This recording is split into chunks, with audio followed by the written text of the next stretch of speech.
ஸ்தோத்திரம் இயேசுநாதா, உமக்கென்றும் ஸ்தோத்திரம் இயேசுநாதா. ஸ்தோத்திரம் செய்கிறோம் நின்னடியாத்தீரும் நாமத்தின் நாதரே. ஸ்தோத்திரம் செய்கிறோம் நின்னடியாத்தீரும் நாமத்தின் ஆதரவே. இன்றை தினமதிலும் ஒருமித்து கூடவும் நாமத்தினால். இன்றை தினமதிலும் ஒருமித்து கூடவும் நாமத்தினால். தந்தனின் கிருபைக்காக உமக்கென்றும் ஸ்தோத்திரம் ஸ்தோத்திரமே. தந்தனின் கிருபைக்காக உமக்கென்றும் ஸ்தோத்திரம் ஸ்தோத்திரமே. கிறிஸ்துவில் அன்பிற்கு இனியவர்களே, பரிசுத்தமான ஓய்வு நாள், இந்த பரிசுத்த ஆராதனை நம்முடைய திருச்சபையில் கிறிஸ்து வருகையின் முதலாவது ஓய்வு நாளாக இந்த நாள் அமைய பெற்றிருக்கிறது.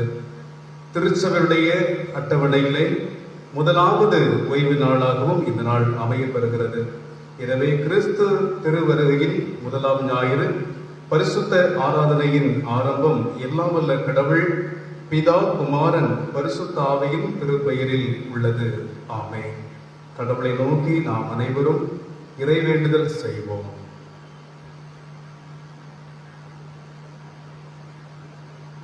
தொழுகிறோம் எங்கள் பிதாவே, பொழுதெல்லாம் ஆவி உண்மையுடனே. தொழுகிறோம் எங்கள் பிதாவே, பொழுதெல்லாம் ஆவி உண்மையுடனே. பரிசுத்த அலங்காரத்துடனே தரிசிப்பதினால் சரணம் சரணம். தொழுகிறோம் எங்கள் பிதாவே, பொழுதெல்லாம் ஆவி உண்மையுடனே.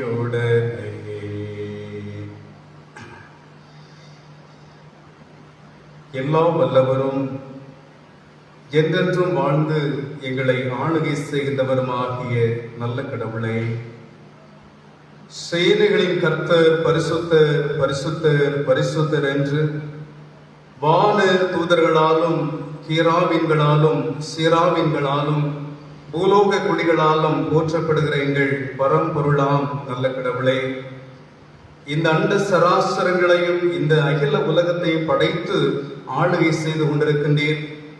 உம்முடைய பிள்ளைகளாகி நாங்கள் இதோ உமது ஆலயத்தில் வந்து உம்மை நாங்கள் பணிந்து கொள்ளும்படியாய், உம்மை நாங்கள் ஆராதிக்கும்படியாய் இதோ எங்களை ஆண்டவர் உம்முடைய ஆலயத்தின் உம்முடைய சமூகத்தில் எங்களை அழைத்து வந்திருக்கிற உம்முடைய அன்பிற்காக நாங்கள் நன்றிகளை படைக்கின்றோம். கடந்து வந்த காலங்களை எண்ணி பார்க்கிறோம். கடவுள் எவ்வளவா எங்களை காத்து வந்திருக்கின்றீர். கண் கருவிழிகளை இமை பாதுகாப்பது போல உம்முடைய உன்னதமான செட்டைகளின் மறைவிலை எங்களை மறைத்து எங்களை பாதுகாத்து வந்திருக்கின்றீர். எத்தீங்கும் அணுகுகின்ற வேளையிலும் உன்னதமான செட்டையில எங்களை மறைத்து எங்களை பராமரித்து வந்த உம்முடைய பேரன்பை எண்ணி பார்த்து ஆண்டவருக்கு நாங்கள் நன்றி நல்கின்றோம். கடவுளே, இந்த பரிசுத்த ஆராதனையிலே உம்முடைய பிரசன்னம் எங்களை முழுவதுமாய் ஆளுகை செய்யும்படியாக நாங்கள் செபிக்கிறோம். கர்த்தரால் ஆசீர்வதிக்கப்பட்டவர்களே உள்ளே வாரும் என்று சொல்லி கடவுளை எங்களை அழைத்து உம்முடைய அன்பினாலே எங்களை நிறைத்து உம்முடைய ஆளுகையினாலே எங்களை பூர்ணமாக்கி அனுப்புகிறபடினாலே நன்றி படைக்கின்றோம். கடவுள் ஆவியாக இருக்கிறார். அவரை தொழுது கொள்ளுகிறவர்கள் ஆவியோடும் உண்மையோடும் தொழுது கொள்ள வேண்டும் என்று உம்முடைய வார்த்தை எங்களுக்கு சொல்லுகிறதே. கர்த்தருடைய பிரசன்னம் எங்களை தொடர்ந்து ஆளுகை செய்யும்படியாக நாங்கள் மன்றாடுகின்றோம். இந்த வழிபாடு உமக்கு ஏற்புடையதாக இருக்கட்டும். ஆண்டவரே, குற்றங்கள், குறைகள், பாவங்கள், மீறுதல்கள் எல்லாவற்றையும் கடவுளை எங்களை தயவாய் மன்னிக்கும்படியாக நாங்கள் செபிக்கிறோம். இந்த ஆராதனைகளை உம்மை புகழ்ந்து பாடுபடி இருக்கின்ற ஒவ்வொரு பாடல்களையும் கர்த்தர் ஆசீர்வதிப்பீராக. நாங்கள் பொருள் நிறைந்தவர்களாய், பொருள் உணர்ந்தவர்களாய் உம்மை நாங்கள் பாடி ஆராதிக்கின்ற வேளையில் அந்த பிரசனத்தை நாங்கள் அனுபவிக்க கர்த்தர் எங்களுக்கு துணை புரியும்படியாக நாங்கள் வேண்டிக் கொள்கின்றோம். இந்த ஆராதனையை கலந்து கொள்ளும்படியாக வந்து கொண்டிருக்கின்ற ஒவ்வொருவரையும் கர்த்தர் ஏற்ற வேளையிலே ஆராதனை பங்கேற்க நம்முடைய பிள்ளைகளை உதவி செய்யும்படியாக நாங்கள் வேண்டிக் கொள்கிறோம். உங்களுடைய இன்ப பிரசனம் எங்களை தொடர்ந்து ஆளுகை செய்யட்டும். இந்த வழிமாட்டிலே நாங்களுமே ஆண்டவரை நோக்கி வேண்டிக் கொள்ளுகிற ஒவ்வொரு ஜபங்களும் உங்களுடைய சமூகத்தில் வந்து எட்டட்டும். அதே போல கேட்கின்ற இறை வார்த்தைகள் எங்கள் ஆன்மீக வாழ்வுக்கு ஏற்புடையதாகவும் உம்முடைய பரலோகராஜ்யராய் எங்களை கொண்டு சேர்க்கக்கூடிய அனுபவத்தினராய் இருக்கும்படி கர்த்தர் எங்களுக்கு கிருபை பாராட்டும்படியே நாங்கள் ஜெபிக்கிறோம். இந்த நாள் கர்த்தர் உண்டு பண்ணின நாள், இதிலே களிகூர்ந்து மகிழ கடவும் என்று சொன்னது போல உம்முடைய நாளிலே நாங்கள் அனைவரும் வந்து உம்மை புகழ்ந்து ஆராதிக்க இருக்கிறோம். கிறிஸ்து திரு வருகையினுடைய முதல் ஞாயிறாக எங்களுடைய திருச்சபையுடைய இந்த கால வழிபாட்டு அட்டவணையிலே முதல் வாரமாக நாங்கள் இதை ஆசரிக்கின்ற வேளையில் உம்முடைய இன்ப பிரசனம் தொடர்ந்து எங்களை நிறைவாய் ஆட்கொள்ள வேண்டும் என்று உம்மை நோக்கி செபிக்கின்றோம். ஆராதனுடைய ஆரம்பம் முதல் முடி மட்டுமாக தெய்வீக பிரசனம் எங்கள் யாவரோடும் தங்கியிருக்கும்படியாய் எங்கள் ஆண்டவரும் உலக மீட்பருமான இயேசு கிறிஸ்துவின் வழியாய் செபிக்கிறோம். ஜெபம் கேளும் எங்கள் ஜீவனுள்ள நல்ல பிதாவே, ஆமென். நம்முடைய கடவுளை நாம் துதித்து அவரது திருப்பெயரை போற்றும்படியாக பாடல் புத்தகத்தில் 141வது கீர்த்தனை பாடலை நாம் பாடுவோம். இந்த கிறிஸ்து வருகையினுடைய முதல் ஞாயிறிலே நாம் அனைவரும் 141வது கீர்த்தனை பாடலை பாடுவோம். வரவேணும் எனதரசே மனுவேல் இஸ்ரவேல் சரசே என்ற பாடலை நாம் இணைந்து எழுந்து பாடுவோம். வரவேணும் எனதரசே மனுவேல் இஸ்ரவேல் சிரசே, வரவேணும் எனதரசே மனுவேல் இஸ்ரவேல் சிரசே, அருளோதய ஒளி பிரகாசா, அருளோதய ஒளி பிரகாசா, அசரீரி ஓரே சருவேசா, வரவேணும் எனதரசே மனுவேல் இஸ்ரவேல் சிரசே, வேதா கருணாகரா மெய்யான பராபரா ஆதாரனிதாகரா அன்பான சகோதரா, தாதாவும் தாய் சகலவும் நீயே, தாதாவும் தாய் சகலவும் நீயே, நாதாவும் தான் வரம் நல்குவாயே, வரவேணும் எனதரசே மனுவேல் இஸ்ரவேல் சிரசே, படியோ பாவமோசனா பரலோக சிம்மாசனா, முடியா தருள் போசனா, முதன்மாமறை வாசனா, இடைய தொழிலிடை மேவியளந்தாய், இடைய தொழிலிடை மேவியளந்தாய், இமயவரடி தொழுமேன்மையில் எந்தாய், வரவேணும் எனதரசே மனுவேல் இஸ்ரவேல் சிரசே, வானோர் தொழும் நாதனே மறையாக வாசனே, கானாவின் அதீனனே கலிலேய வினோதனே, நடுநிலையோவா ஞானாகரமே நடுநிலையோவா நண்பா உனத நன்மையின் மகதேவா வரவேணும் எனதரசே மனுவேல் ஈசரேல் சிரசே வரவேணும் எனதரசே மனுவேல் ஈசரேல் சிரசே. நாம் அனைவரும் நின்ற நிலையில் பாடல் புத்தகத்தில் முதலாவது பக்கம் இடம்பெற்றிருக்கின்ற பிரதான தேவ ஆராதனை முறையை நாம் அனைவரும் பின்பற்றுவோம். நமது ஆரம்பம் பிதா குமாரன் பரிசுத்தாவி நாமத்தில் உள்ளது.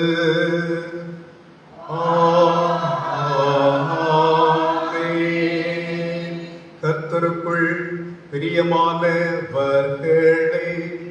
நமது பிதாவாகிய கடவுளிடம் கபடற்ற இதயமுள்ளவர்களாய் அண்டி சேர்ந்து நமது பாவங்களை அவருக்கு அறிக்கையிட்டு அவைகளை மன்னிக்க நமது இரட்சகராகிய இயேசு கிறிஸ்துவின் நாமத்தில் அவரை கெஞ்சி கேட்போம். வாருங்கள். நமக்கு சகாயம் கர்த்தருடைய திருநாமத்தில் உள்ளது. வானத்தையும் பூமியையும் உண்டாக்கினவர் அவரே. என் மீறுகளை கர்த்தருக்கு அறிக்கையிடுவேன் என்றே. தேவரே, என் பாவத்தின் தோஷத்தை மன்னித்தீர். சர்வ வல்லவரான கடவுளே, எங்கள் சிருஷ்டிகர் மீட்பருமானவரே, ஏழை பாவிகளாகி நாங்கள் சுபாவத்தின்படி பாவமுள்ளவர்களும் தீட்டுள்ளவர்களுமாயிருக்கிறோம் என்றும் மனதினாலும் ஆக்கினாலும் நடக்கையினாலும் உமக்கு விரோதமாய் பாவம் செய்தோம் என்றும் அறிக்கையிடுகிறோம். ஆதலால் எங்கள் ஆண்டவராகிய இயேசு கிறிஸ்துவின் நிமித்தம் நீர் காட்டின கிருபையை தேடி உம்முடைய அளவற்ற இரக்கத்தில் அடைக்கலம் புக வருகிறோ. அளவில்லாத இரக்கமுள்ள கடவுளை,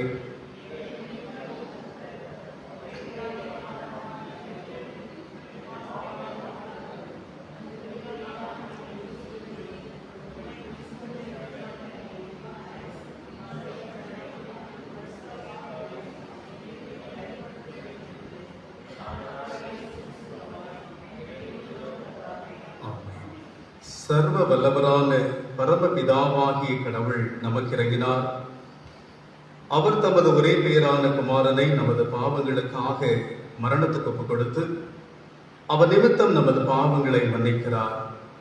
அவர் நாமத்தில் விசுவாசம் உள்ளவர்களுக்கு கடவுளின் பிள்ளைகளாகும்படி அதிகாரம் கொடுத்து அவர்களுக்கு தமது பரிசுத்த ஆவியை தந்தருவதாக வாக்குத்தத்தம் பண்ணினார். விசுவாசம் உடையவனாய் ஞானஸ்நானம் பெற்றவன் ரட்சிக்கப்படுவான். கர்த்தாவே, எங்கள் அனைவருக்கும் கிருபை செய்தருளும்.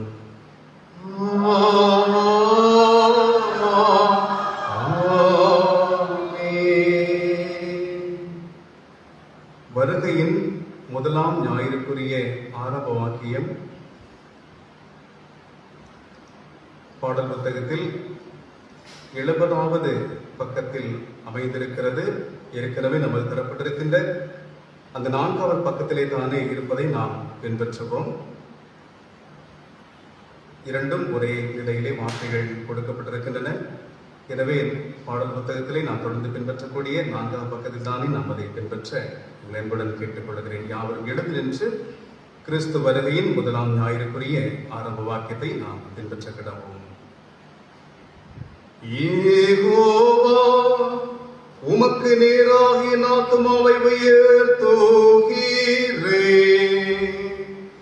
என் கடவுளே, உம்மில் நம்பிக்கை வைத்தீரோகிறேன். நான் வெட்கப்பட்டு போகாதபடி செய்யும். என் சத்துருக்கள் என் நிமித்தமல்ல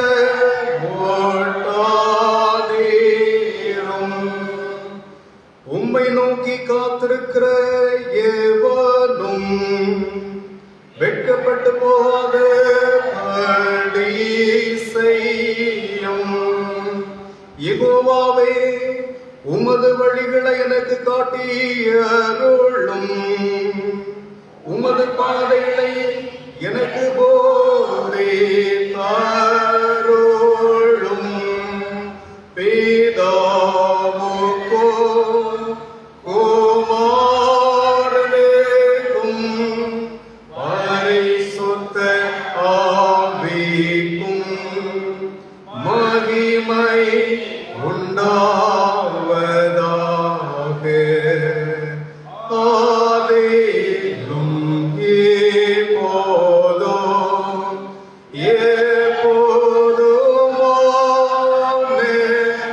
யுகாயுகங்களாய் இருக்கிறபடியே. ஆமென். கர்த்தாவே, எங்களோடு இரங்கும். கிறிஸ்துவே, எங்களோடு இரங்கும். கர்த்தாவே, எங்களோடு இரங்கும். உன்னதத்தில் கடவுளுக்கு மகிமை, பூமியின் மனிதருக்குள் சமாதானம், அவர்கள் மேல் பிரியமாயிருக்கிறார். பரமராஜாவாகிய கர்த்தாவே, சர்வ வல்லமையுள்ள பிதாவாகிய கடவுளே, ஒரே பேரான குமாரனும் ஆண்டவருமாகிய இயேசு கிறிஸ்துவே, உன்னதமானவரே, பரிசுத்த ஆவியானவரே, உம்மை துதிக்கிறோம், உம்மை புகழுகிறோம், உம்மை வணங்குகிறோம், உம்மை படுத்துகிறோம். உம்முடைய மாதமத்தின் நிமித்தம் உமக்கு ஸ்தோத்திரம் செலுத்துகிறோம்.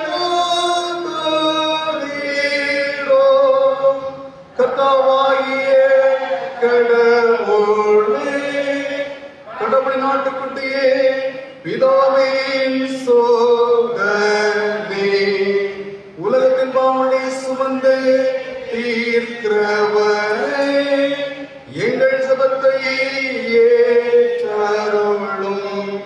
பிதாவுங்கள் வருஷத்தில் இருக்கிறவரே, எங்களுக்கு இரங்கும்.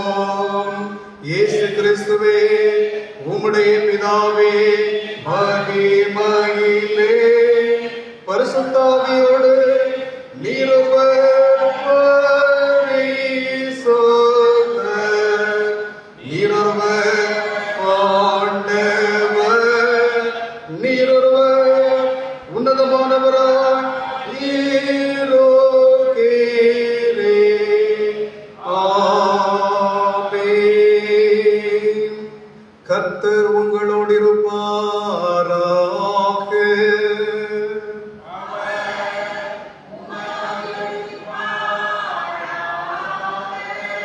பிரார்த்தனை செய்வோமாக.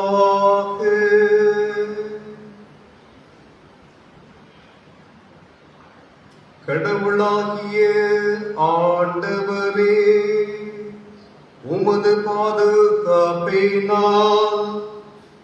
நாங்கள் எங்கள் பாவங்களில் இருந்து தப்பி உமது வல்லமையில் ரட்சிக்கப்படுவதற்கு உமது வல்லமையை எழுப்பி தந்துருள வேண்டும் என்று பிதாவோடும் பரிசுத்த ஆவியோடும் ஏக கடவுளாய் எனக்கு பிழைத்து ஆண்டு கொண்டிருக்கிற உம்மை வேண்டி கொள்ளுகிறோம்.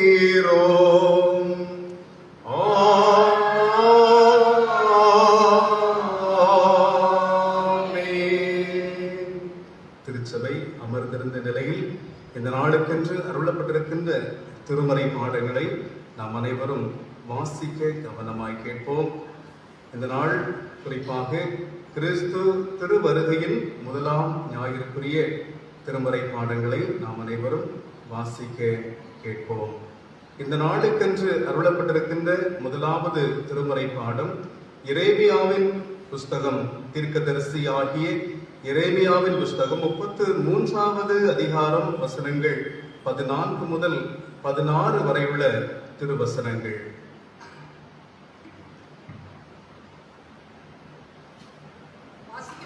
தெரிந்து கொள்ளப்பட்ட பழைய ஏற்பாட்டின் பகுதி எரேமியாவின் புஸ்தகம் 33ஆம் அதிகாரம், வசனங்கள் 14 முதல் 16. இதோ நாட்கள் வரும் என்று கர்த்தர் சொல்கிறார். அப்பொழுது நான் இஸ்ரவேலின் குடும்பத்திற்கும் யூதாவின் குடும்பத்திற்கும் சொன்ன நல்வார்த்தையை நிறைவேற்றுவேன். அந்நாட்களிலும் அக்காலத்திலும் தாவீதுக்கு நீதியின் கிளையை முளைக்கப்படுவேன். அவர் பூமியிலே நியாயத்தையும் நீதியையும் நடப்பிப்பார்.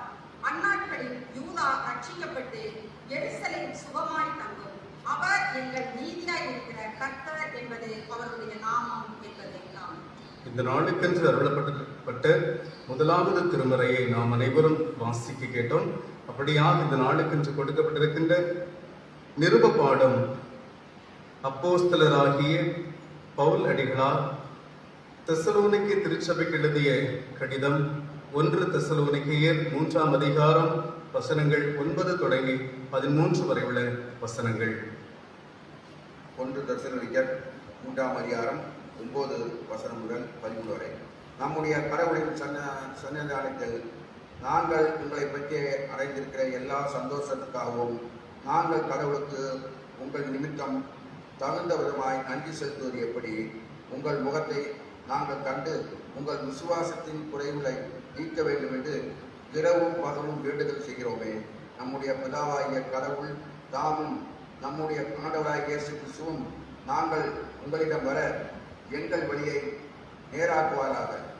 நம்முடைய ஆண்டவராகிய இயேசு தம்முடைய பரிசுத்தவான்கள் அனைவரோடு வரும்போது நம்முடைய கடவுளும் பிதாவுமானவர் சந்நிதியில் உங்கள் இதயங்களை குற்றமற்றவராய் பரிசுத்தத்தில் சிறப்படுத்தையாக உங்களை மேலுள்ள எங்கள் அன்பு வெறுகிறது போல நீங்களும் ஒருவர் மேல் வைக்கும் அன்பிலும் எல்லோர் மேலும் வைக்கும் அன்பிலும் அதிகப்பட்டு பெருகும்படி கடவுள் அருள் செய்வாராக என்பது. இன்றைக்கு கொடுக்கப்பட்ட நிருப பாடத்தை நாம் அனைவரும் வாசிக்க கேட்டோம். இப்பொழுது நாம் அனைவரும் எழுந்து நின்று நற்செய்தியை நாம் வாசிக்க கேட்போம். அல்லேலூயா, அல்லேலூயா, அல்லேலூயா. இந்த நாளுக்கென்று கொடுக்கப்பட்டிருக்கின்ற நற்செய்தி பாடம் தூய லூக்கா என்பவர் எழுதிய நற்செய்தி நூல் 21வது அதிகாரம், வசனங்கள் 25 முதல் 36 வரை உள்ள வசனங்கள். லூக்கா நற்செய்தி 21வது அதிகாரம், திருவசனங்கள் 25 முதல் 36 முடிய. லூக்கா 21ஆம் அதிகாரம் 25 முதல் 36 முடிய. சூரியனிலும் சந்திரனிலும் நட்சத்திரங்களிலும் அடையாளங்கள் தோன்றும். பூமியின் மேல் ஜனங்களுக்கு தத்தளிப்பும் இடுக்கண்ணும் உண்டாகும். சமுத்திரமும் அலைகளும் முழக்கமாய் இருக்கும். வானத்தின் சத்துவங்கள் அசைக்கப்படும். ஆதலால் பூமியின் மேல் வரும் ஆபத்துகளும் பறந்து எதிர்பார்க்கிறதுனால் மனுஷனுடைய இருதயம் சோர்ந்து போகும். அப்பொழுது மனுஷகுமாரன் மிகுந்த வல்லமையோடு மகிமையோடும் மேகத்தின் மேல் வருகிறதை காண்பார்கள். இவைகள் சம்பவிக்க தொடங்கும் போது உங்கள் மீட்பு சமீபமாய் இருப்பதால் நீங்கள் நிமிர்ந்து பார்த்து உங்கள் தலைகளை உயர்த்துங்கள் என்றார். அன்றியும் அவர்களுக்கு ஒரு ஊமையை சொன்னார். அத்திமரத்தையும் மற்றெல்லா மரத்தையும் பாருங்கள். அவைகள் துளிர்கிறதை நீங்கள் காணும் போது வசந்த காலம் சமீபமாய் இருந்து அறிகிறீர்கள். அப்படியே இவைகள் சம்பவிக்கிறதை நீங்கள் காணும் போது தேவனுடைய ராஜ்யம் சமீபமாயிற்று அறியுங்கள். இவைகள் எல்லாம் சம்பவிக்கும் முன்பு இந்த சந்ததி ஒளிந்து போகாது என்று மெய்யாகவே உங்களுக்கு சொல்கிறேன். வானமும் பூமியும் ஒளிந்து போகும், என் வார்த்தைகளோ ஒளிந்து போவதில்லை. உங்கள் இருதயங்களே பெருந்திட்டினாலும் வெறியினாலும் லௌகீக கல்வியினாலும் வாரம் அறியாதபடிக்கு நீங்கள் நினையாத நேரத்தில் அந்த நாள் உங்கள் மேல் வராதபடிக்கு எச்சரிக்கையா இருங்கள். பூமி மேலெங்கும் குடியிருக்கிற அனைவர் மேலும் அது ஒரு கண்ணீர் போல் வரும். ஆகையால் இனி சம்பவிக்க போகிற இவைகள் எல்லாம் நீங்கள் தப்பிக்க மனுஷகுமாரன் முன்பாக நிற்க பாத்திரங்களாக எண்ணப்படுவதற்கு எப்பொழுதும் ஜெபம் பண்ணி விழித்திருங்கள் என்றார் என்பது. இன்றைக்கு கொடுக்கப்பட்ட நற்செய்தி நாம் அனைவரும் வாசிக்க கேட்டோம். கிறிஸ்துவே ஓ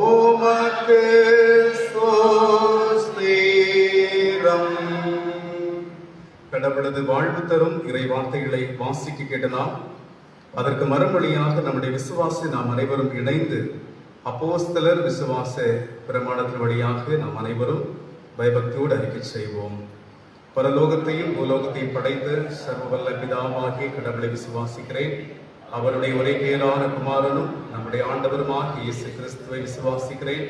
இவர் பரிசுத்த ஆவியினால் கர்ப்பத்தில் உற்பவித்து கண்மையில் பிறந்து பொந்தியுலாகில் பாடுபட்டு சிலுவையில் அறையுண்டு மரித்து அடக்கம் பண்ணப்பட்டார். பாதாளத்தில் இறங்கி 3ஆம் நாள் மரித்தவர் வீட்டிலிருந்தார். புறத்திற்கேறி சர்வவல்ல பிதாவாகிய வலதுபார்ச வீற்றிருக்கிறார். அவ்விடத்தில் இருந்து உயிருள்ளோரை மரித்து நயந்திருக்க வருவார். பரிசுத்த ஆவியானவரை விசுவாசிக்கிறேன். பொதுவான பரிசுத்த கிறிஸ்தவ சபையும் பரிசுத்த அவருடைய ஐக்கியமும் பாவ மன்னிப்பும் சரீர உயிர்த்தலும் நித்திய ஜீவனும் உண்டு விசுவாசிக்கிறேன். ஆமென்.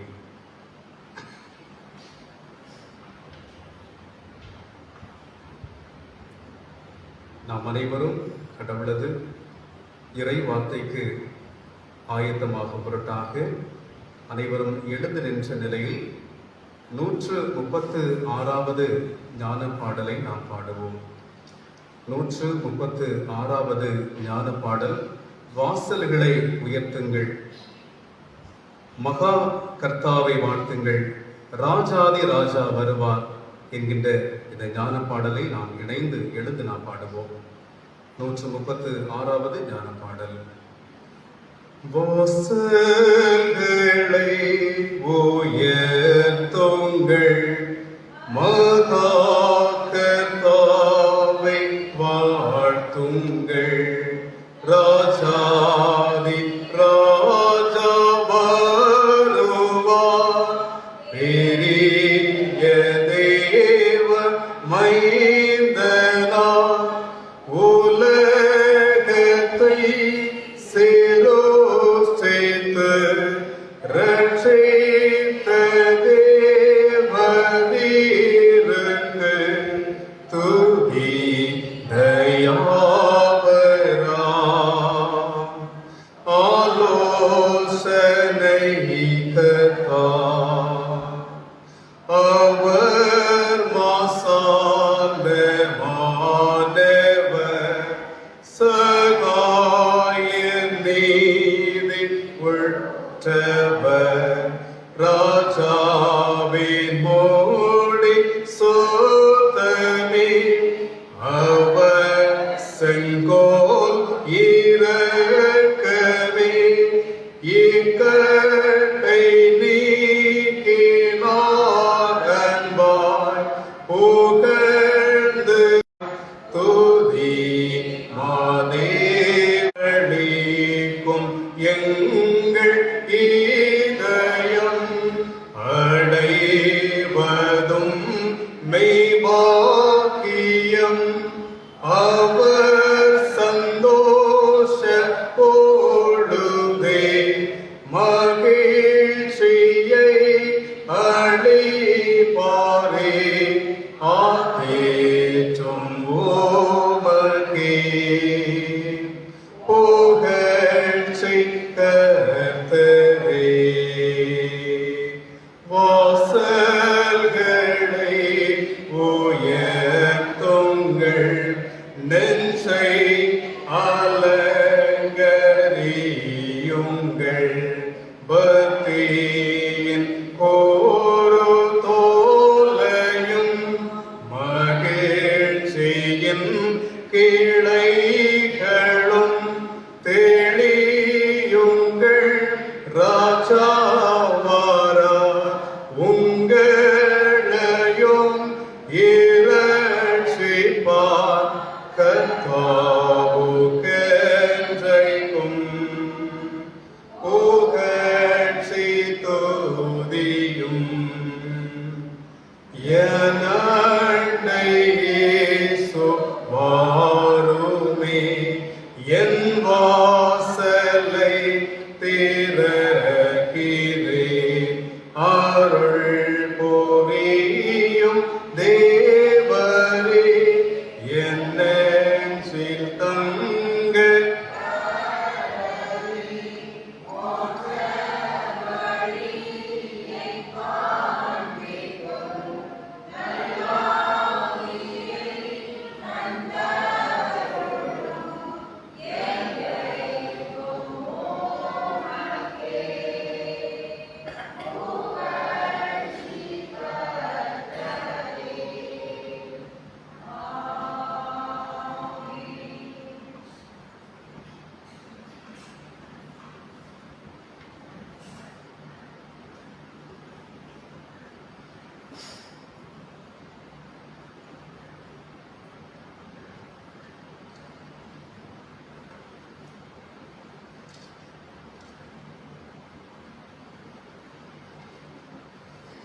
கிறிஸ்து இயேசுவில் அதிகமாக நேசிக்கப்படுகின்ற உடன் விசுவாசிகளே, உங்கள் அனைவரையும் இந்த பரிசுத்தமான ஓய்வு நாளின் காலை வேளையில் கிறிஸ்து திருவருகையினுடைய முதலாவது ஓய்வு நாளின் காலை பொழுதில் உங்களை ஆலயத்திலே காண்பதிலே ஆண்டவருக்குள் நான் மகிழ்ச்சி அடைகிறேன்.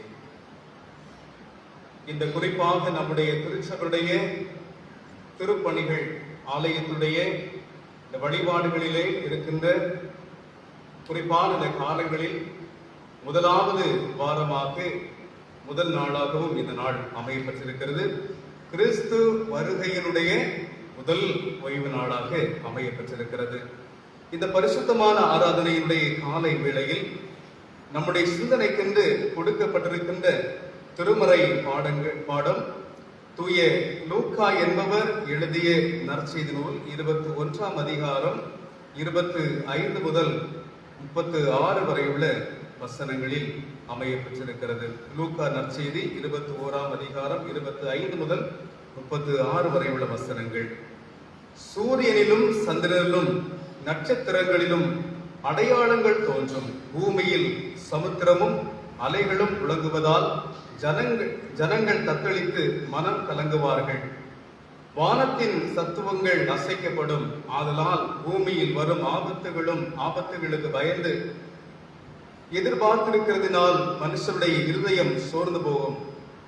அப்பொழுது மனுஷகுமாரன் வல்லமையோடும் மிகுந்த மகிமையோடும் மேகத்தில் வருகிறதை காண்பார்கள். இவைகள் சம்பவிக்க தொடங்கும் போது உங்கள் மீட்பு சமீபித்ததென்று நீங்கள் நிமிர்ந்து பார்த்து உங்கள் தலைகளை உயர்த்துங்கள் என்றார்.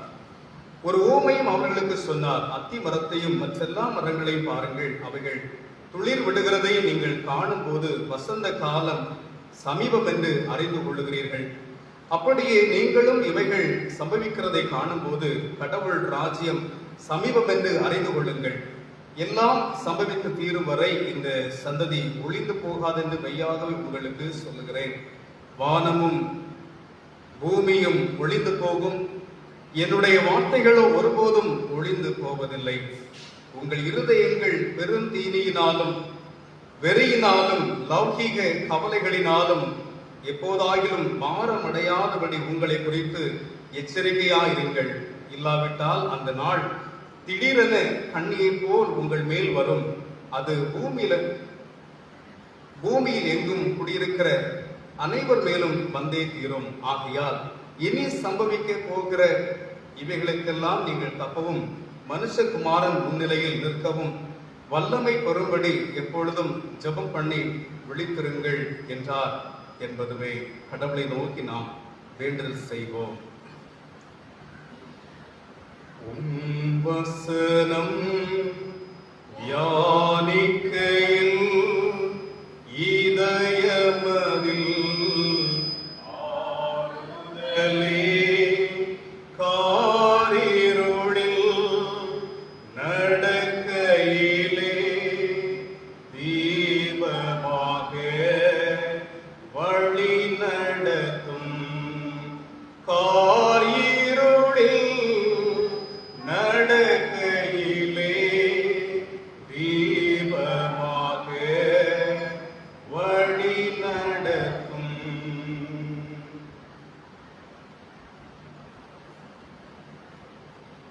கிருபை கடலாகி எங்கள் நல்ல ஆண்டவரே, அடியாரின் வாயின் வார்த்தைகளும் இதயத்தின் தியானமும் உம்முடைய சமூகத்தில் ஏற்புடையதாய் இருப்பதாக.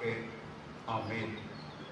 தந்தையாகிய கடவுளிடமிருந்தும் ஆண்டவராகிய இறைமகன் இயேசு கிறிஸ்துவிடமிருந்தும் உங்கள் அனைவருக்கும் கிருபையும் சமாதானமும் அன்பும் இரக்கமும் உண்டாவதாக.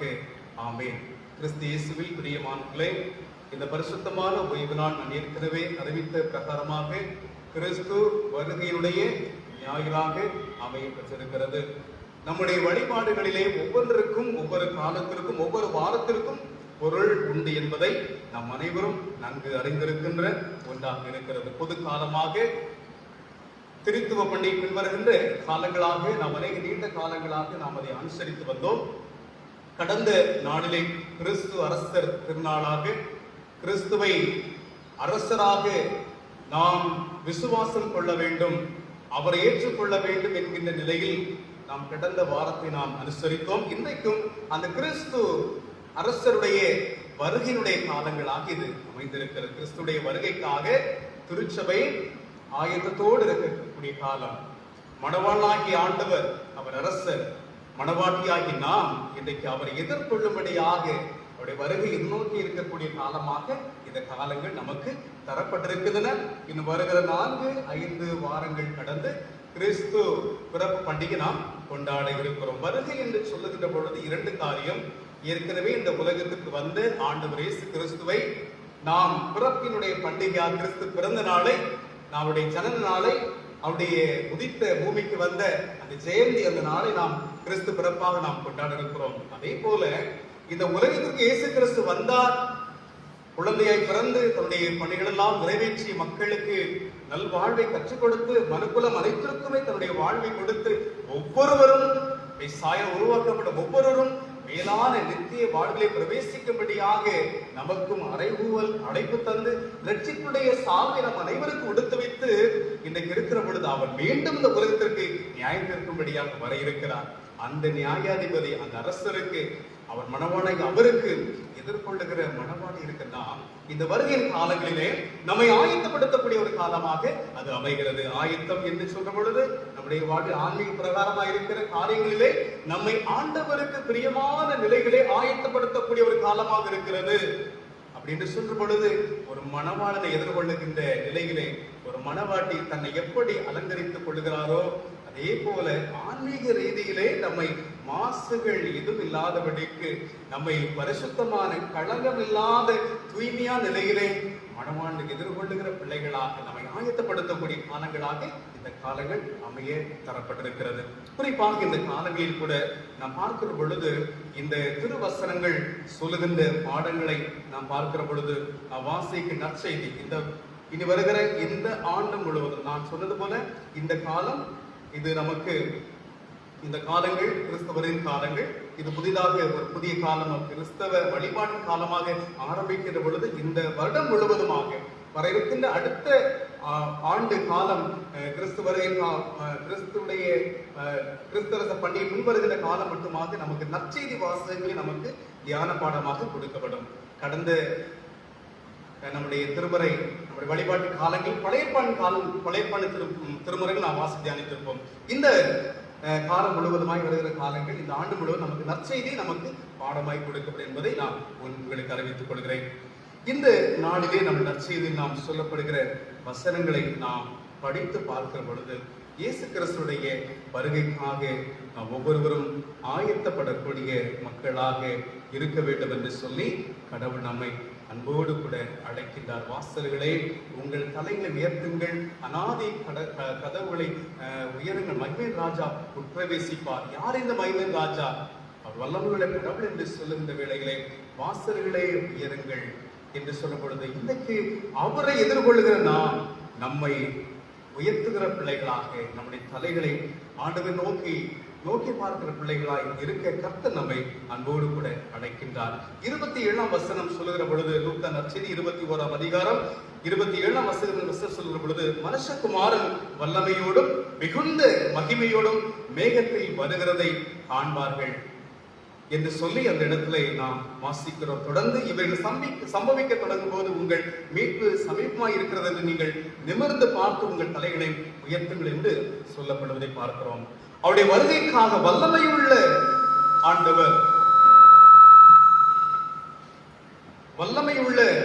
மிகுந்த வல்லமையோடு அவர் வர இருக்கிறபடினாலே உங்கள் தலைகளை உயர்த்த வேண்டும் என்று சொல்லி அவர் சொல்லப்படுவதை பார்க்கிறோம்.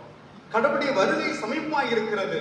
அவருடைய வாழ்விலை பார்க்கிற பொழுது எத்தனையோ ஆண்டு காலமாக வருகிறார் சொல்லிக் கொண்டிருக்கிறவர்கள் இன்னும் வரவில்லையே என்கின்ற ஒரு எண்ணங்கள் கூட வருவது உண்டு. அவர் வரும் முன் இந்த சந்ததி அவர்கள் அழிந்து போவதும் இல்லை என்று சொல்லும் பொழுது, ஒருவேளை இயேசு கிறிஸ்து சொல்லுகிற பொழுது அந்த காலம் வாழ்ந்தவர்கள் மரித்திருக்கிறார்களே என்று சொல்லுவது மனு குலத்தை குறித்து ஒன்றாக இருக்கிறது. அது ஒவ்வொரு மனிதனை குறித்த காரியமாக இருக்கிறது. எனவே ஆண்டு வருகை எதிர்கொள்ளும்படியாக இருக்கிற நம்முடைய வாழ்விலே எல்லாருடைய வாழ்விலும் கூட இன்னைக்கு மரித்தவர் உயிரோடு கூட எழுப்பப்படுவார்கள், மீது நாமும் கூட அவரோடு சேர்த்துக் கொள்ளப்படுவோம் என்று சொல்லும் பொழுது முதலாவது எல்லாவற்றையும் அழித்துவிட்டு இயேசு வருவார் என்கின்ற நிலையில் அல்ல. கொஞ்சம் பேர் என்று சொல்லி மக்கள் அதிக பேர் இன்னைக்கு வாழ்ந்து கொண்டிருப்பார்கள். ஒருவேளை நாம் மரித்திருக்கலாம், தொடர்ந்து இருக்கிற மனுக்களும் வாழ்ந்து கொண்டிருக்கும். எது இருந்தாலும் கூட அவர் வருவது என்பது உண்மை. அவர் காலம் தாமதித்தாலும் கூட ஒவ்வொருவரையும் தகுதிப்படுத்தும்படியாக ஒவ்வொரு மீட்பினுடைய செட்டைகளுக்குள்ளாக அரவணைத்துக் கொள்ளும்படியாக அவர் கர்த்தர் காத்துக் கொண்டிருக்கிறார். வேளை உடனடியாய் புறப்பட வேண்டும் என் நிலையிலே எத்தனை ஆண்டுகளாய் நோவா அதை தயாரித்துக் கொண்டிருந்தார், அறைகோடு கொடுத்துக் கொண்டிருந்தார். ஆனால் வேளை வந்த பொழுது அந்த சூழ்நிலையிலே சேர்க்கப்பட்ட மக்கள் பாதுகாக்கப்பட்ட நிலையிலே பார்க்கிறோம். கடவுளுடைய வருகை இன்றைக்கு சமமா என்று சொன்னால் ஒவ்வொரு ஆத்மாவும் ரட்சிக்கப்பட வேண்டும் என்றுதான் கடவுள் இன்னும் தாமதித்துக் கொண்டிருக்கிறது என்பதை நீங்க நாம் புரிந்து கொள்ள அழைக்கப்படுகிறோம். வசனம் சொல்லுகிற பொழுது அத்திமரம் மற்ற ஏனைய மரங்கள் அதெல்லாம் காய்ந்து உலர்ந்து மறுபடியும் துளிர்விடுகின்ற பொழுது அது வசந்த காலம் என்று சொல்லி நீங்கள் அறிந்து கொள்ள வேண்டும் என்று சொல்லப்படும். ஒரு ஸ்பிரிங் சீசன், நல்ல ஒரு அந்த வசந்த காலம் என்பதை அறிந்து கொள்ள வேண்டும் என்று சொல்லி அப்படின்ற அதே போலத்தான் இந்த சம்பவிக்கின்ற ஒரு காரியங்கள், அதாவது வானத்திலே அடையாளங்கள் தோன்றுகிற பொழுது சூரிய சந்திரங்களிலே பலவிதமான அடையாளங்கள் தோன்றும்.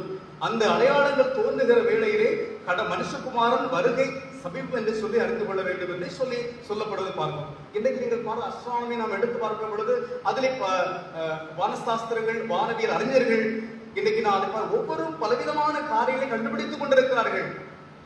பல புதிய புதிய காரியங்களை கண்டுபிடித்துக் கொண்டிருக்கிறார்கள். இன்னும் ஒரு குறிப்பிட்ட ஆண்டுகளிலே ஒரு ஒரு ஒரு குறிப்பிட்ட ஒரு விண்கல் ஆனது நம்முடைய பூமியை நெருங்கி கொண்டிருப்பதாக அறிய முடிகிறது. அது மிகவும் அதிகமான வேகத்திலே வந்து கொண்டிருக்கிறது. ஆனால் அது வந்து பல ஆண்டுகளாகும். ஒருவேளை காற்றுடைய அலையினாலும் அல்லது பூமியை சூழ்ந்திருக்கிற அந்த சுற்று வட்டாரத்தில் இருக்கிற கதிர்களின் வீச்சுகளின் காரணமாக அது ஒருவேளை பூமி காக்காதபடிக்கு அது தாண்டி சென்று விடலாம், தெரியவில்லை. ஒருவேளை இப்படிப்பட்ட செய்திகள் கேட்கிற ஒருவேளை பூமியை வந்து தாக்கினால் அநேக மக்கள் வாழ்ந்து போவார்கள். அப்ப இதெல்லாம் நமக்கு சொல்லப்பட்ட ஒரு பயம், ஒரு விதமான ஒரு காரியம் நம்மை தயாரிக்கக்கூடியதாக இருக்கிறது. நம்மை கடவுளியராய் நம்மை ஆண்களின் நேரிய பிள்ளைகளாய் சேர்க்கக்கூடிய ஒரு காரியங்கள் இருக்கிறது நாம் புரிந்து கொள்ள வேண்டும். ஒருவேளை நம்முடைய வாழ்க்கையை விலகினங்கள் வருகிற பொழுது, துன்பங்களை எதிர்கொள்கிற பொழுது கர்த்தர் நம்மை ஆண்டவருக்குள்ளாக உருவாக்கி கொண்டிருக்கிறது நீங்கள் புரிந்து கொள்ள வேண்டும். பொதுவாக சொல்லக்கூடிய காரியம், இலைகள் எல்லாம் குளிர்விடுகிற பொழுது, அந்த இளங்கலைகள் வளர்கிற பொழுது அவருடைய அந்த வசந்த காலம் என்று சொல்லி அறிவது போல இந்த வானங்களிலே பலவிதமான அடையாளங்களும் கேட்கிற பொழுது மனுஷகுமாரன் வருவது சமீபம் என்று சொல்லி நீங்கள் அறிந்து கொள்ள வேண்டும் என்று சொல்லப்படுவதை பார்க்கிறோம். ஒருவேளை மனுஷகுமாரன் வருவது தாமதிக்கலாம், நம்முடைய வாழ் முடியலாம். எப்பொழுதும் இருக்கிற நம்மை தயாரித்து நம்மை தகுதி உள்ள பிள்ளைகளை காத்துக்கொள்ள வேண்டிய பொறுப்பு நமக்கு தரப்படுகிறது. பொதுவாக இந்த நீர்நிலை நிமித்தமாய் பாதிக்கப்படுகிற பாதிப்புகளை பார்த்துக் கொண்டிருக்கிறோம். ஒவ்வொரு வருடம் நடைபெறுகிற காரியம் இன்றைக்கு பலவிதமான மக்கள் ஊடக வழியை இன்றைக்கு சென்று கொண்டிருக்கிறது செய்திகள். சென்னையிலே மறுபடியும் மீண்டும் மழை வந்து பலவிதமான பாதிப்புகள், நம்முடைய திருநெல்வேலி பகுதியில் பல இடங்கள் பாதிப்பு, கன்னியாகுமரி மாவட்டத்தில் பலவிதமான பாதிப்புகள். இதையெல்லாம் காணுகிற பொழுது ஏதோ எங்கு நடக்குது, எனக்கு ஒன்று நான் நல்லா இருக்கிறேன் என்று சொல்லி நம்ம எண்ணி விடக்கூடாது. நம்முடைய வாழ்க்கையை சற்று நம்முடைய பிள்ளைகளா, கடவுளுடைய பிள்ளைகளா, நம்மை இதெல்லாம் கேட்கிற பொழுது ஆயத்தப்படுகிற பிள்ளைகளா இருக்க வேண்டும். இது பொது காரியங்கள். இன்றைக்கும் தனிப்பட்ட ஜீவனத்திலே, நம்முடைய குடும்ப வாழ்க்கையிலே, நம்முடைய தனிப்பட்ட வாழ்க்கையிலே சில அச்சங்கள் வருகிறது. சில அடையாளம் கடவுள் சில நேரம் கொண்டு வந்து காண்பிக்கலாம், பலவீனத்துடைய நிலையை வந்து அடையாளப்படுத்தலாம். அப்பொழுது ஆண்டவரே, என்னை நான் சீர்தூக்கி பார்த்து என்னை சிறந்தவனாய் மாற்றக்கூடிய ஒரு வேளையாக இது இருக்கிறதை நாம் அடையாளம் கண்டுகொள்கிற பிள்ளைகளாக இருக்க வேண்டும். அந்த அடையாளமே தெரியாமல் அநேகர் இருக்கிற மக்கள் உண்டு. வலதுகைக்கும் இடதுகைக்கும் வித்தியாசம் தெரியாதிருக்கிற அனுபவங்களில் வாழுகிற அநேக மக்கள் இருக்கிற பொழுது நம்ம நிலைப்பாடு என்ன, நம்முடைய தகுதி என்ன என்பதை உய்த்து ஆராய்ந்து அறிந்திருக்கிற பிள்ளைகளாய் இருக்க வேண்டும். நாம் இந்த கிறிஸ்தவ ஜீவிதத்திலே மணவாளை ஆண்டவர் இயேசு கிறிஸ்து என்னை சந்திக்கும்படியாக வரையிருக்கிறார். மணவாட்டியை நான் எந்தளவாக என்னை ஆயத்தப்படுத்திக் கொண்டிருக்கிறேன் என்பதை இதை சிந்தித்து 6000 அழைக்கப்படுகிற பிள்ளைகளாக இருக்கிறோம். வேதம் சொல்லுகிற பொழுது தெளிவாய் சொல்லுகிறது 34 வசனத்திலே, உங்கள் இருதயங்கள் பெரும் தீனையினாலும் வெறியினாலும் லௌகிக கவலையினாலும் எப்பொழுதும் பாரம் அடையாதபடிக்கு உங்களை குறித்து எச்சரிக்கையாக இருங்கள், இல்லாவிடில் அந்த நாள் திடீரென்று கண்ணியை போல உங்கள் மேல் வரும் என்று சொல்லி அங்கே நாம் பார்க்கிறோம். அந்த நாளிலே நாம் தப்ப முடியாது என்று சொல்லி பார்க்கிறோம். இதுவே ரட்சணை காலம், இதுவே அனுகிரக காலம் என்று சொல்லி பார்க்கிறோம். அப்போ உங்களுடைய உள்ளங்கள் எப்படி இருக்கலாகாது, எப்படி இருக்கக்கூடாது பாருங்கள். உங்களுடைய இருதயமே எல்லாவற்றிற்கும் உங்களுடைய உறைவிடமாக இருக்கிறது. இதயம் ஒரு கோவில், அதில் உதயம் ஒரு பாடல் என்று சொல்லி ஒரு சினிமா வரியை நீங்க கேட்டிருப்பீங்க. இதயம் ஒரு கோவில், அதில் உதயம் ஒரு பாடல். ஒரு பாடல் எழுவதற்கு காரணம் இதயம். ஒருவரை ஒரு நேசிக்கிற பொழுது, ஒரு தந்தை தாயாரை நேசிக்கிற பொழுது, ஒரு நண்பரை நேசிக்கிற பொழுது, மனைவியை நேசிக்கிற பொழுது, மனைவி கணவன் நேசிக்கிற பொழுது, உண்மையை நேச அடிப்படையில் வருகிற ஒரு காரியம் இதயத்திலிருந்து பிறக்கிறது. அப்ப ஒவ்வொரு செயல்களும், ஒவ்வொரு வார்த்தைகளும், ஒவ்வொரு நிலைகளும் கூட இதயத்தில் தோன்றுகிற பொழுது உடைய இதயம் எப்படி இருக்க கூடாதான்? பெரும் தீனியினாலும் நல்லா சாப்பிடணும், நல்லா சாப்பிடணும், நல்ல திருப்தியா சாப்பிடணும் என்று நினைக்கிற காரியம் இதுல நிறையக்கூடாது.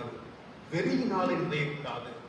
நல்லா சாப்பிட்டு நான் உடலை ஒடுக்கணும்னு சொல்லி உடலை ஒடுக்கிற பிள்ளைகளாக இயேசு அந்த வல்லமையான காரியங்களை 40 நாட்கள் அவர் தவமிருந்து நோன்பிருந்து அந்த வல்லமை பெற்றுக்கொண்டார் என்று சொல்லும் பொழுது, ஒரு மனிதன் ஓடுகிற விசுவாச ஓடலை ஓட வேண்டும் என்று சொன்னால் நல்ல வயிறுக்குள்ள சாப்பிட்டுட்டு ஓட முடியாது. நிறைய ட்ரெஸ்ஸை போட்டெல்லாம் ஓட முடியாது.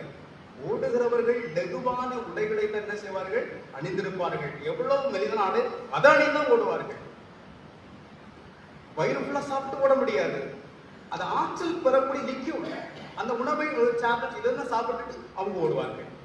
விசுவாச வாழ்வில் கூட நம்முடைய ஆன்மீக வாழ்விலே நாம் ஓடுகிற காரியத்துல இருக்கிற பொழுது பெரும் தீனினாலே நிறைந்திருக்கிற பிள்ளை அது நம்மை உலகத்திற்குள்ளே நம்மை கொண்டு செல்லும். நல்லா சாப்பிட்டு பாருங்க, உங்களை அறியாம உடல்ல ஒரு ஆரோக்கியம் வரும். மாம்சத்தை ஒரு 3 நாள் நீங்க இறைச்சி சாப்பிட்டு பாருங்க, உங்களை அறியாம என்ன செய்யும்? உங்களுடைய உடல்ல ஒரு வலிமை வரும். சும்மா செவர்ல குத்தி தான் பார்க்கலாமான்னு கைவிட வரும். வாலிப பிள்ளைகளுக்கு உரம் ஏற்படும், வலிமை வரும். அது ஒரு புறம். ஆனா அதே வழி சில நேரம் கூட உலக பிரகாரமான தவறான நிலைகளுக்கு நம்ம உள்ளங்களை கொண்டு சென்று விடும். எனவே தான் நம்முடைய உணவுகளில் கூட சில நிலைகளிலே கட்டுப்பாடு விசுவாச வாழ்வில் அவசியமா இருக்கிறது. ஒரு போதுமான உணவு, சாப்பிடுற உணவில் ஒரு கட்டுப்பாடு. எனவே நீங்கள் பெரும் தீனியினாலே நிறையப்படல் ஆகாது என்று சொல்லும் பொழுது ஒருவேளை அது உலக பிரகாரமான உணவின் மட்டுமே நாம் அதை எடுத்துக்கொள்ளா அப்படின்னு கூட ஆன்மீக பிரகாரமாக நாம் நுகர்கின்ற ஒவ்வொரு காரியமும் நாம் பெற்று அனுபவிக்க வேண்டும், பெற வேண்டும் என்று சொல்லுகிற ஒரு ஆவலோடு காணப்படுகிற எல்லா காரியமும் அதில் அடங்குகிறது. நல்ல சம்பளம் எனக்கு வேணும், நல்ல வீடு வாசல், நல்ல உயர்ந்த ஒரு செல்வம் இன்னும் பெருக வேண்டும் என்று சொல்லுகிற நிலையிலே அதிலே நம்முடைய வாழ்வை அமைத்துக் கொள்ளுகிற கூட இதிலே கூட சில நேரங்களில் அது அமையலாம். அதிலே கூட சில வெறி வரும். எப்படி மற்றொரு அடித்தான் நான் வாழ வேண்டும் என்ற நிலை அங்கே வந்து விடுகிறது. பொருளாசை இல்லாதிருந்து கடவுளை சொல்லி கூட ஆண்டவர் சொல்லுகிறார். எப்படியெல்லாம் நம்முடைய வேத வார்த்தைகள்லாம் நாம் பார்க்கிற பொழுது இவைகள் நம்மை விசுவாச வாழ்விலே நம்மை வடிகட்டும்படியாக, ஆண்டவருக்கும் நம்மை கொண்டு சேர்க்கும்படியாக, ஊசியின் காதிலே ஒட்டகம் நுழைய முடியாது, அந்த செல்வத்தில் நுழைய முடியாது சொல்ற பொழுது செல்வம் பெருக்கிற பணம் மட்டும் என்று சொல்லி, பணம் நமக்கு அவசியம். பணம் இல்லாம ஒரு மனுஷனுடைய மதிக்க மாட்டார்கள்.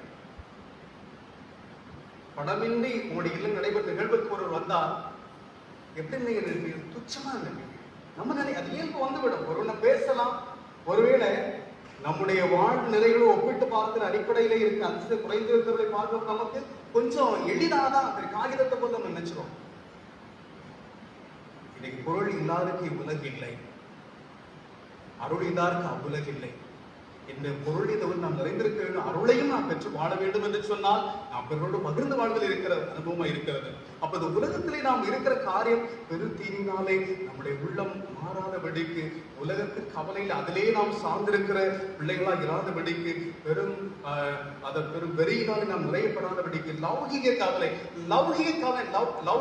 உலகம் என்று சொல்லி பொருள், உலக கவலையினாலே நாம் நிறைந்திருக்க கூடாது என்று சொல்லி பார்க்கிறோம். அப்போ நம்ம கவலை எதா இருக்கணும்? நம்முடைய கவலை எதா இருக்கணும்? முதலாவது ராஜ்யத்தின் நீதியும் தேட வேண்டும். அப்ப நம்முடைய கவலை எதா இருக்கணும்? கடவுளா இருக்க வேண்டும்.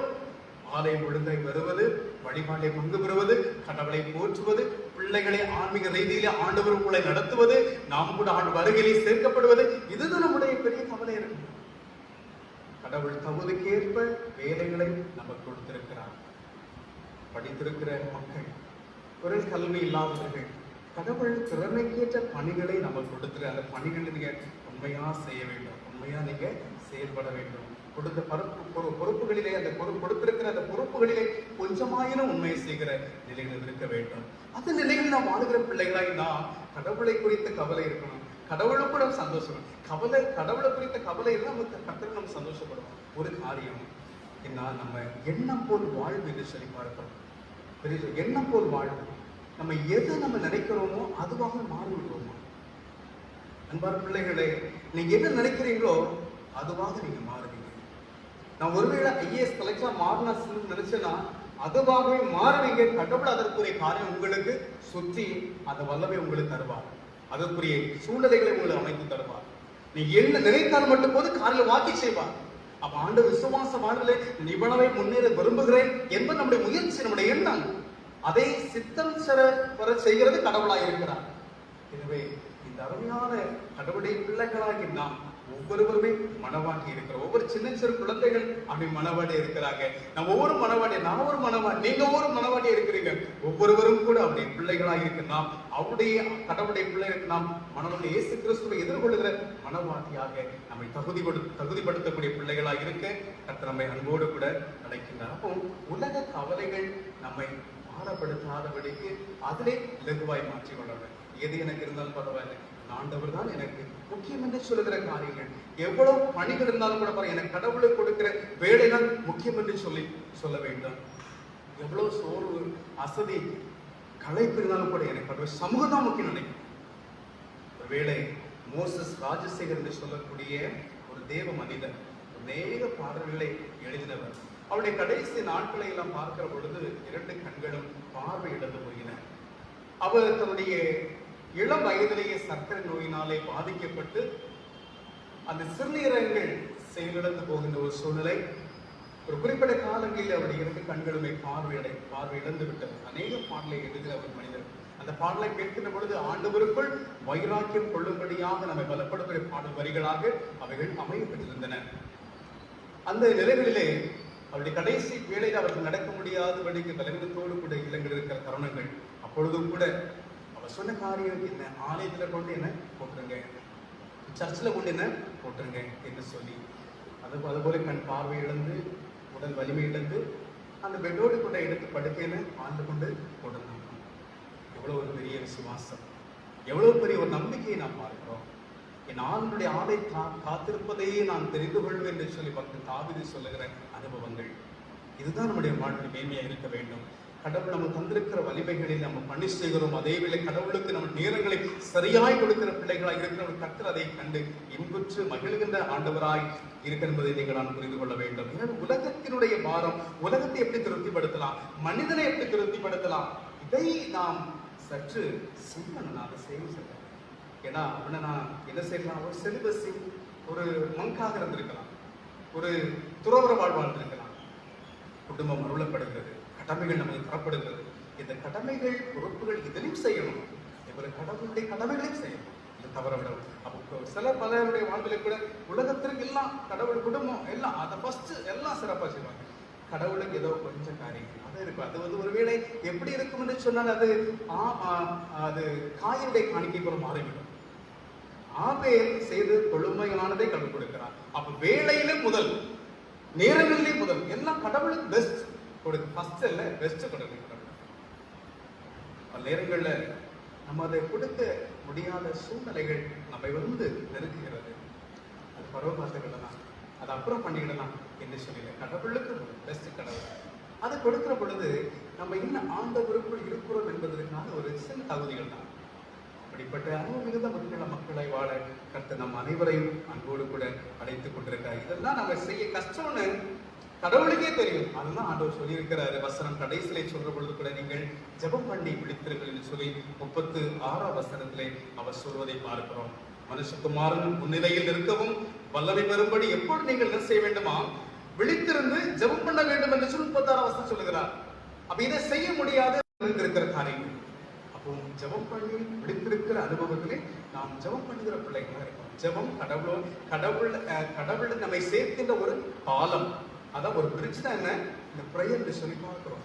எனவே அந்த ஜெபத்தின் மூலமே கடவுளோடு தொடர்பு கொள்கிற பொழுது, நெருங்கி இருக்கிற பொழுது நாம் என்ன செய்ய முடியும்?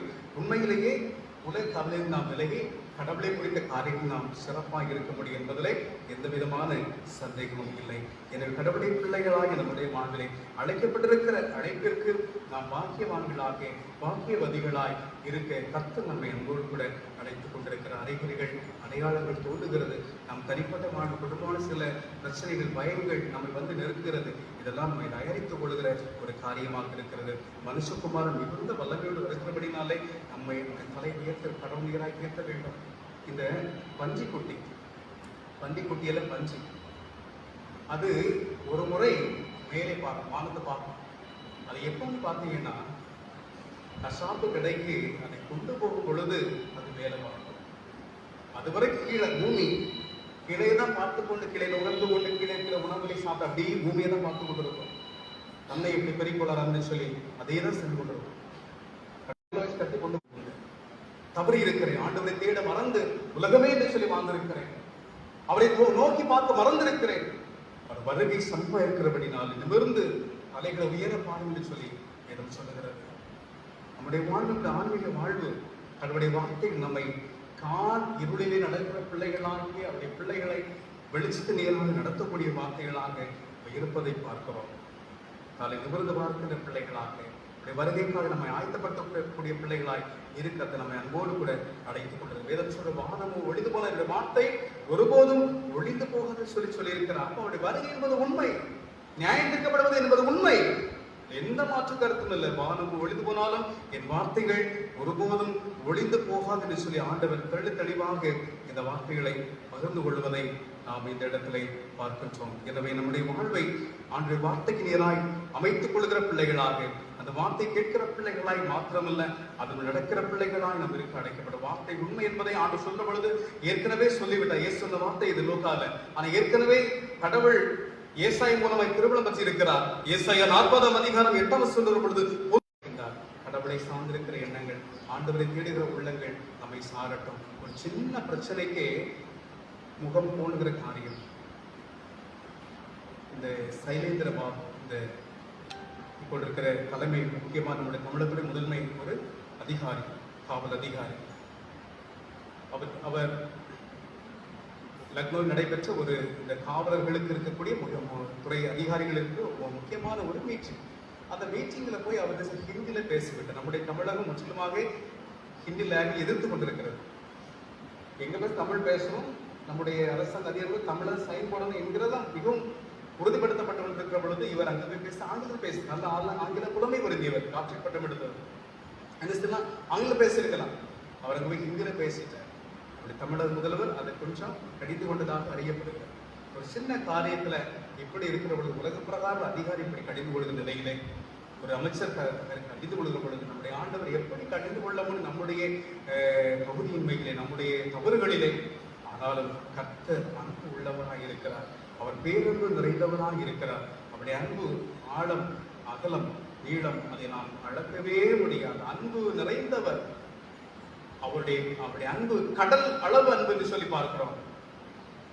இது அவ்வளவா இருக்க அன்பினால் நம்மை சூழ்ந்திருக்கிறவர். அந்த அன்பினால் நம்மை மீட்டு ரசித்திருக்கிறார். ஒரே விண்ணரசிலே நம்மையும் அமரசையும் விட நம்மை கொண்ட அன்பு ஒரு பேரன்பு. எனவே அந்த அன்பை பெற்றிருக்கிற அவருடைய கிருபை, அந்த அன்பை உணர்கிற பிள்ளைகளா கடவுளை உண்மை சார்ந்திருக்கிற காரியங்களை உம்முடைய திருவிழத்தை நிறைவேற்றுவதுதான் வாஞ்சி இருக்கிறது. உண்மை பற்றி கவலைதான் இருக்க வேண்டும் என்கிற நிலையிலே ஆண்டு சார்ந்து விடுகிற பிள்ளைகளாக, கடவுள் விருப்பத்தை நிறைவேற்றுகிற பிள்ளைகளாக, ஆன்மீக வாழ்விலே ஓடுகிற பிள்ளைகள், உலகப்புற கவலையெல்லாம் களைந்துவிட்டு ஆண்டவருக்குள் ஆரோக்கியத்திலே நேர்ந்த பிள்ளைகள் ஓடுகிற பிள்ளைகளாக நாம் செயல்படுகிற பிள்ளை கர்த்தர் நம்மை அழைத்திருக்கிறார். அப்படிப்பட்ட ஒரு அழைப்பு பெற்றிருக்க நாம் அவருடைய சமூகத்திலே ஒரு ஜெயமுள்ள பிள்ளைகளாக வாழ கர்த்தர் நம்ம இந்த வார்த்தை மூலமாய் நம்மை அளவுக்கு அதிகமாய் ஆசீர்வதிப்பாராக.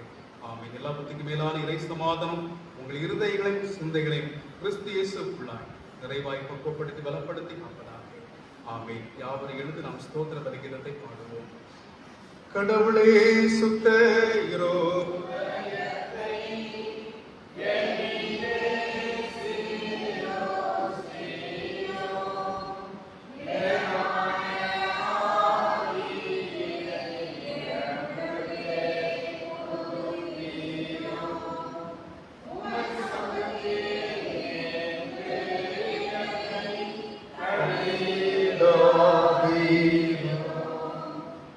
பரிசுத்தாவியை என்னிடத்தில் இருந்து எடுத்துக்கொள்ளாதீரும்.